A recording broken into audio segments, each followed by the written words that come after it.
ñaanaloon nañ fi sëriñ bi bala moo ñëw ndax ilimaan yi loolu seen taxawaay la jël nañ fi taxawaloon ba ñu tàmbalee ba tey nag lu ñu war a wax ci xaala rek waxees na waaye réew mi li ñu war a xam lépp ci lu ñuy jàngale jàng nañ ko mokkal nañ ko tari ko waaye jëfa des te alxuraan ba mu jeex wa an laysa lil insaani illa ma qaala amu ci nit amul lu may lam wax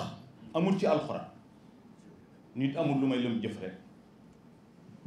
fii mu ne buñ fi fanaanoo nit téere bi yàlla bi bu lakkoon am nañu ko mën a bind waaye jëf rek a des ñi gëm yàlla lu ñu yëngu aljanna tax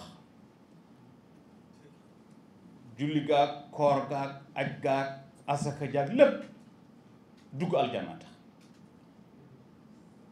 ñi faatu it ñi ci ëpp yaakaar mooy ñi joxe seen ruu ci yàlla ba mu jotee te joxe ko nañ ko war a joxe ñoo ci ëpp yaakaar yu di wax shuhada les martyrs waaye Rasulullaay toog na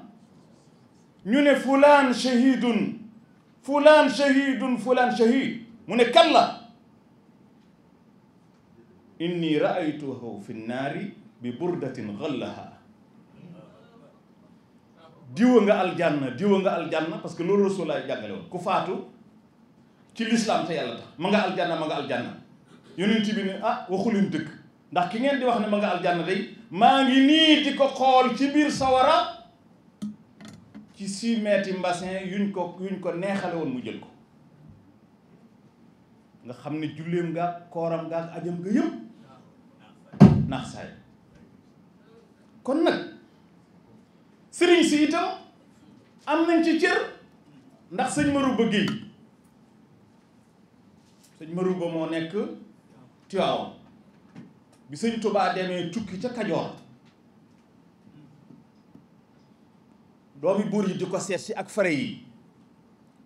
bi mu ñëwee nuyu ko ba dellu dafa ne buur man sëriñ bi ma gis yóbbu na sama xol mënatumaa topp ku dul yàlla daal di wàññi ku ñëw fekk sëñ Daam Abdourahmane la àndal mu ne ko fare yi fi ñëwoon démb de am na ci ku del si ne dafa bëgg a ànd ak yow sëñ Tuubaa ne ko wax ko ne ko man ànd ak man yóbbut de ndax man ku ànd ak man li ma bëgg ngay bëgg li ma bañ ngay bañ waaye nag du ma bëgg lu dul yàlla bëgg sëñ Marouba ne ko mën naa mu ne tàllalal ca suba sa sëñ Marouba delsi ñu annoncé ko mu ne damaa andil sëriñ bi addiye mu ne ko lan la mu ne fasu naaru góor laa ko andil wax buur ba ko may ak fetal wax ko jox Sëñ Tuubaa ne ko laajal ma ko jox mu ne ko buur fasu naaru góor yi buur sàgga ma ko jox fetal gi diwoo ma ko jox Sëñ Tuubaa ne dënn ba mu yàgg mu ne wax ko ne ko bëgg na lu baax waaye li mu fi indi mënut a nekk addiya parce que buur bi ko may lim ko may moomu ko kon ne ko na leen ko delloo te ñëw tàllal ay loxoom ma defal ko lu gën liñ ko jox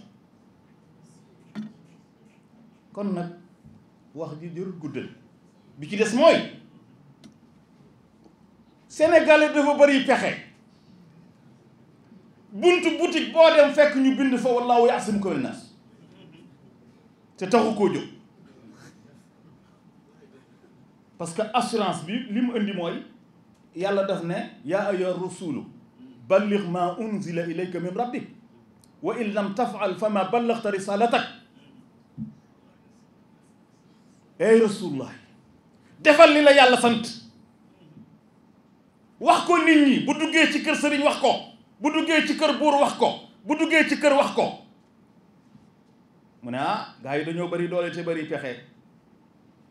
mu ne du ci dara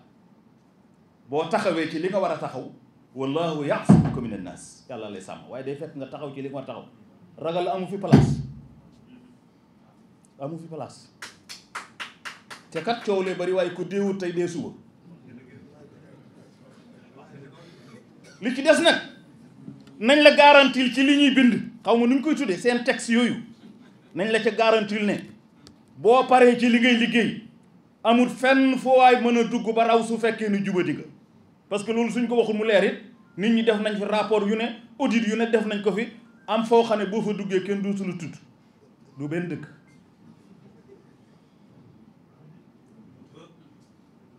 am réew dañ koy ñàkk il faut que l'on mette des garde-fous beneen bi ci des ci lay jeexale il faut ñu séparer les pouvoirs luñ bëgg Rasulullah dafa toog ñu ne ko dafa am benn dignitaire boo xam ne ci dignitaire yi la bokk al-Maxzumiya Rasulullah ku masa tooñ jalgati jël alalu réew mi teg nga ci ko yoon teg nga ko ci aw yoon waaye tey nag dañoo am problème parce que ñi gën a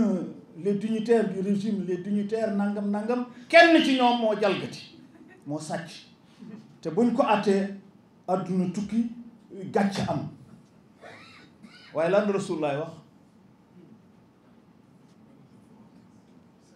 innama halaka al umam kaanu ida sharaqa alsharifu tarakuhu wa ida sharaqa aldaifu aqaamu alayhi hadda wa aymullahi law anna fatimata binta muhammadin saraqat la qataa muhammadun yadaha gis nga Sidna Muhammad daal di def principe bu séparation des pouvoirs parce que su ne woon fatimatu bintu rasulullahi kon institution bi lay engagé waaye dafa wax ne maa ngi leen di giñal ne Fatima doomi Muhammad mu séparé Muhammad en tant que institution ak Muhammad en tant que citoyen mu ne Fatima bint Muhammadin law saraqat la qataa Muhammadun yadaha kon tey Muhammad dagg loxoom daal dina tribunal bi déclaré na xeer yi njëkk nag li leen alak mooy bu dignitaire sàccee ñu nëppal ko wutal ko échappatoire mais un ouvrier agricole bu sàccee benn saako pomme de terre wala benn num tuddati on applique la loi à la lettre kon nag fii mu nekk daal coow li mu bëri lii defar réew mi xam nañ ko sëñ Bay Jaxate nee na te yàlla kat mën na lu ne waaye du tax mu def lu ne xam nga yàlla xëy rek Sénégal yëpp jub mën naa am waaye du am dañuy tëral yoon wu tax nit ñi jaar te yàlla kat mën na lu ne waaye du tax mu def lu ne ngir sàkk nag dëkk fu ne sàkkal ko it yoon wa ca jëm mu ne dëkk bu waaye suubu ngërëm te taxawul dana ca dem yàlla li lay di dogalam te kenn du soppi dogalam salaamaaleykum